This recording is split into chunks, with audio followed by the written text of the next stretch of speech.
संस्कृत व्याकरण शास्त्रे अथवा षड्शास्त्रेषु अष्टादश पुराणेषु अन्यान उपनिषत्सु संस्कार शब्दः श्रमपूर्वक क्री धातु घय प्रत्यय इति शब्दस्य निष्पन्ना भवति।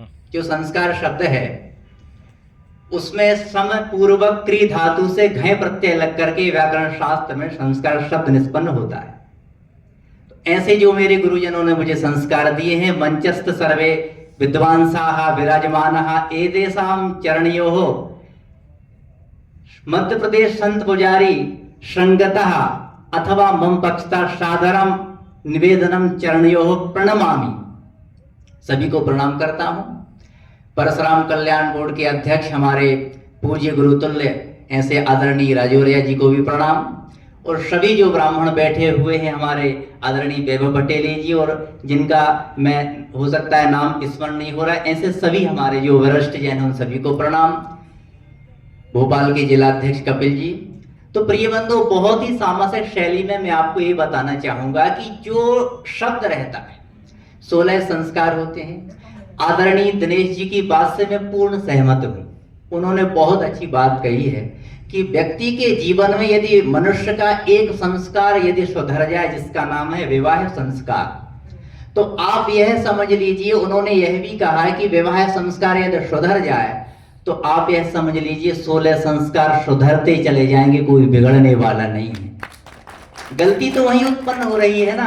आदरणीय हमारे मित्र बैठे हुए अवनीश त्रिवेदी जी कितने अच्छे संस्कारों का ज्ञान बच्चों को दे रहे हैं, वेद शिक्षा का। ये उनके संस्कार हैं, उनके पूर्वजों का पुण्य है। यदि आदरणीय दिनेश जी जो जो वेद पढ़ा रहे हैं उनके पूर्वजों के पुण्य रहे होंगे, इसलिए वो वेद पाठी बने हुए हैं। यदि उनके पूर्वजों के पुण्य नहीं होते, उनके संस्कार सही नहीं होते, तो व्यक्ति वेद की शिक्षा को कर नहीं सकता।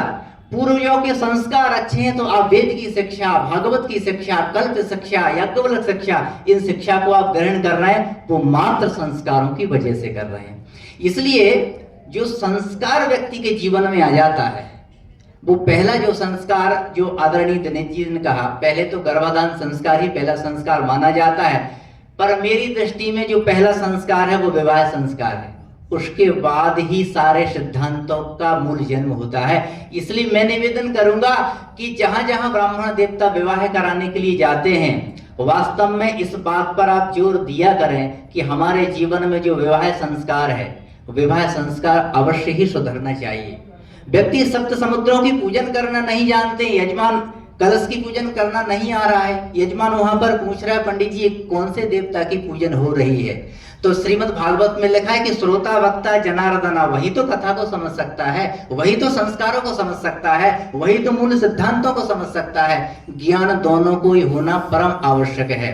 इसलिए हमारे जीवन में जो संस्कार हैं उनका मतलब है समान दृष्टि से, और सम का तात्पर्य सैद्धांतिक दृष्टि से, और क्री का तात्पर्य जो अत्यंत करने योग्य है। जहां क्री धातु लग जाती वो कार अकर्मण्यता में नहीं जाता, वो विषाक्त में नहीं जाता, वो सिद्धांत होता है उसका। जैसे संस्कृत है, जैसे संस्कृति है, इनमें सब में सम उपसर्ग लगा हुआ है, और जहां पर सम उपसर्ग लग जाता है वो शब्द कभी खराब हो ही नहीं सकता है।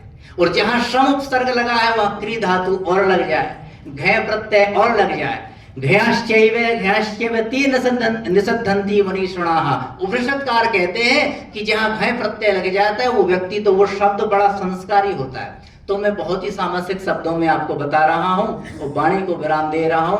हमारे जीवन में जो पहला गर्भाधान संस्कार होता है, अंतिम अंत्येष्टि संस्कार होता है।